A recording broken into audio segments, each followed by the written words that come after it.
12 साल के बाद टीम इंडिया अपने होम पे टेस्ट सीरीज हारी है। गौतम गंभीर एरा स्टार्ट हुआ तो फिर वो सब चीजें होने लग गई जो कई सालों से टीम इंडिया के क्रिकेट में नहीं हुई थी। सबसे पहले 37 ईयर्स से श्रीलंका से ओडीआई सीरीज नहीं हारे थे। गंभीर ने कहा अभी हार जाते हैं, कोई मसला नहीं है। न्यूजीलैंड से होम टेस्ट पिछले कोई 30-35 साल से नहीं हारे थे। गंभीर ने कहा भाई हाजिर है। पहली दफा आज तक कभी भी न्यूजीलैंड ने होम पे टेस्ट सीरीज हरा ही नहीं थी, इंडिया को नहीं हराई थी। गंभीर ने कहा कैसे नहीं हराई थी, हमारे मेहमान है, अभी उनको जितवा देते हैं। 12 साल से होम टेस्ट सीरीज इंडिया नहीं हारा। गौतम गंभीर ने कहा कोई मसला नहीं है, नजर का टीका लगवा देते हैं।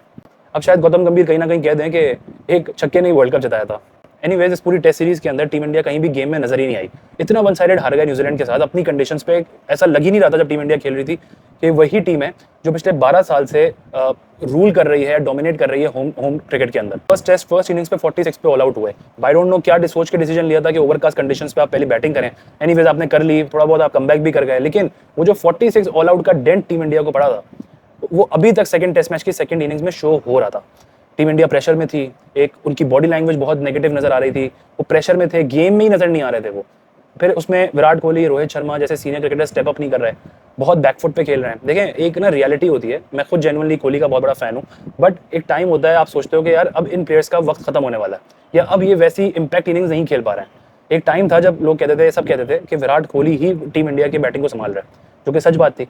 सवाल होता था कि विराट कोहली के बाद कौन होगा। आज भी वही सवाल है, विराट कोहली के बाद कौन होगा, जो कोई नजर ही नहीं आ रहा है। और कोहली में वो इंपैक्टफुल इनिंग्स नजर नहीं आ रही हैं, वो अंडर प्रेशर हो गए। उनकी जो डिस्ट्रैक्शंस है, उनका जो फोकस है, वो कंप्लीटली शिफ्ट हो गया towards his family. Nothing wrong in that, लेकिन अपने आप को क्रिकेट से बड़ा समझना जब कोई प्लेयर शुरू कर देना तो फिर वहां पे प्रॉब्लम हो जाती है। लेकिन कोहली बहुत बड़े प्लेयर है, नो डाउट, लेकिन हर एथलीट जो है वो अपने स्पोर्ट की वजह से माना जाता है। अपने क्रिकेट से बड़ा आपने किसी को नहीं समझना होता है।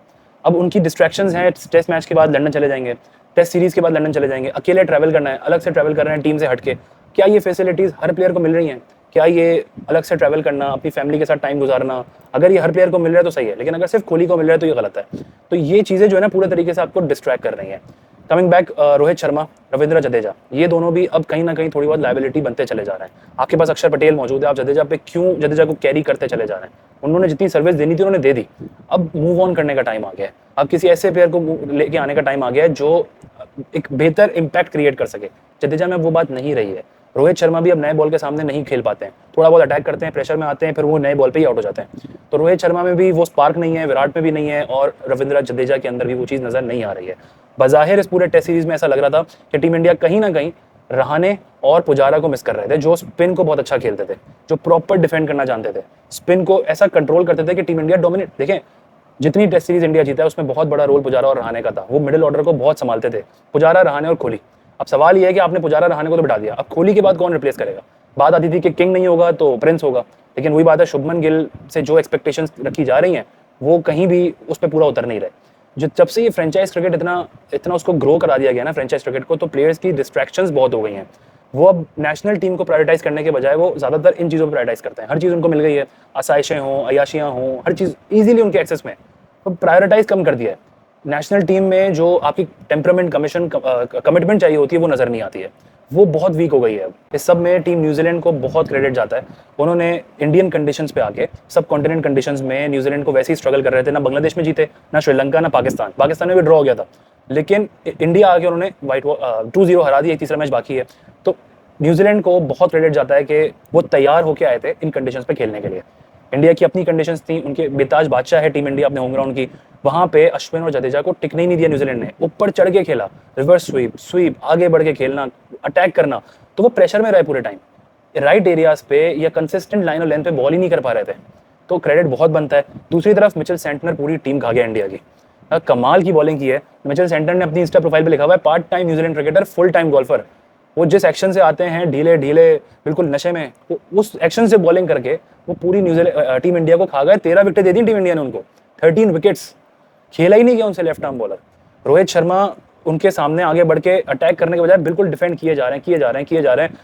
सेंटनर भी पूरे तरीके से कोशिश कर रहा था कि रोहित आगे ही बढ़े, जरा सा एज लगा और वो आउट हो गए। प्रेशर में थे, कांस्टेंट प्रेशर था रोहित शर्मा के ऊपर। डॉट बॉल्स खेली, यशस्वी जायसवाल ने प्रेशर क्रिएट किया, विकेट थ्रो की और चले गए। जायसवाल ने हालांकि एक पूरा सेटअप बना के दिया था टीम इंडिया को मैच जीतने के लिए, इतना मुश्किल नहीं था। ये टारगेट अगर कोई चेस कर सकता था ना तो वो टीम इंडिया ही कर सकती थी इस कंडीशंस पे। कंडीशन मुश्किल जरूर थी, लेकिन देखें दूसरे भी तो बैटिंग कर रहे थे, वो भी तो बैटिंग कर रहे थे और आपके होम पे बैटिंग कर रहे थे। इंपॉर्टेंट ये समझना, आपके घर पे आके वो बैटिंग कर रहे थे। तो अपने घर पे अगर कोई चेस कर सकता था इस टारगेट को तो वो इंडिया थी, और जायसवाल ने वो इंटेंट दिखाई। जायसवाल वो फ्यूचर दिख रहा है जिसका सबको इंतजार है कि इस मॉडर्न क्रिकेट के अंदर। जायसवाल भी तो इसी पिच पे खेल रहे थे, उन्होंने सॉलिड अटैक किया है। लेकिन अब इसमें जायसवाल को भी देखना होगा कि वन ऑफ इनिंग्स में खेलना है या कंसिस्टेंट रहना है, वो भी अभी तक कंसिस्टेंट नहीं हो पाए हैं। उनकी कंसिस्टेंसी भी बड़ी इंपॉर्टेंट है। शुभमन गिल बिल्कुल डल डाउन, बॉडी लैंग्वेज ही नहीं है उनकी खेलने वाली वैसी। वो जो उन्होंने परफॉर्मेंस दिखाई थी ऑस्ट्रेलिया में, गिल और पंत ने मैच जितवाया था ऑस्ट्रेलिया में इंडिया को, वैसा गिल नजर नहीं आ रहा अभी।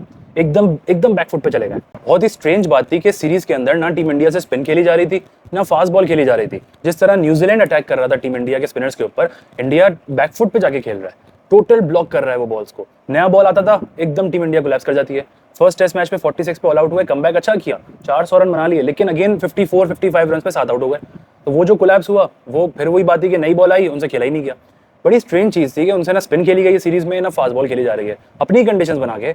फिर भी इतना स्ट्रगल किया टीम इंडिया ने, बहुत सरप्राइजिंग था ये ओवरऑल। इस सीरीज से पहले तक जो नजरें इंडिया ने WTC के फाइनल में तीसरी दफा फाइनल में जाने के लिए नजरें लगा के रखे हुए थे, अब वो कहीं ना कहीं उनकी मुश्किल में आ गई हैं। अब बहुत आउटस्टैंडिंग परफॉर्मेंस टीम इंडिया को बॉर्डर गवास्कर ट्रॉफी में देनी होगी। अगले महीने ऑस्ट्रेलिया जा रहे हैं, ऑस्ट्रेलिया का टूर कभी आसान नहीं होता है। यस, इंडिया प्रोफेशनल है, बहुत प्रोफेशनलिज्म उनमें है, वो फाइट कर सकते हैं वापस, लेकिन जो अभी उनको होम अपनी कंडीशंस पे डेंट पड़ा है, जो कॉन्फिडेंस की मार पड़ी है उनको अभी सीरीज हार के, वो लेकर वो ऑस्ट्रेलिया जाएंगे। पर्थ की कंडीशंस बहुत मुश्किल होती हैं, ऑस्ट्रेलिया बनाएगा अपनी मर्जी की कंडीशंस। टीम इंडिया का वीक पॉइंट इस वक्त पेस अटैक है, पेस अटैक उनका वैसा चलेगा नहीं वहाँ पे। अब देखते हैं, बुमराह एक हैं जो कंडीशन से हटके खेल सकते हैं, लेकिन सिराज में वो स्पार्क नहीं आ रहा। और ऑस्ट्रेलिया इस सिचुएशन का भरपूर इस्तेमाल करेगा कि टीम इंडिया अभी जिस प्रेशर में आएगी सीरीज हार के ऑस्ट्रेलिया, तो ऑस्ट्रेलिया पूरी कोशिश करेगा कि इनके ऊपर चढ़ के खेलें पहले दिन से, इंडिया को चांस ही ना दें। तो देखने लायक होगा ये टूर ऑस्ट्रेलिया वर्सेस इंडिया का, जिस कॉन्फिडेंस के साथ वहाँ पे इंडिया जा रहा होगा, अंडर प्रेशर होगा। तो देखते हैं कि टीम इंडिया वहाँ पे कैसे कमबैक करती है और ऑस्ट्रेलिया को ऑस्ट्रेलिया में किस तरह से फाइट देते हैं, क्योंकि ऑस्ट्रेलिया टूर याद रखिए सबसे मुश्किल टूर होता है। बेशक इंडिया वहाँ जीता हुआ है, बट अगेन आप ऑस्ट्रेलिया को ऑस्ट्रेलिया में अगर हरा रहे हैं तो आपको फिर बहुत मेंटली स्ट्रांग होना बहुत जरूरी है। टीम इंडिया है मेंटली स्ट्रांग, लेकिन फिर मैं वही बात कहूंगा कि अभी जो सीरीज हार के डेंट पड़ा होगा ना इनको, वो इतना आसान नहीं होगा उनके लिए कमबैक करना वहाँ से।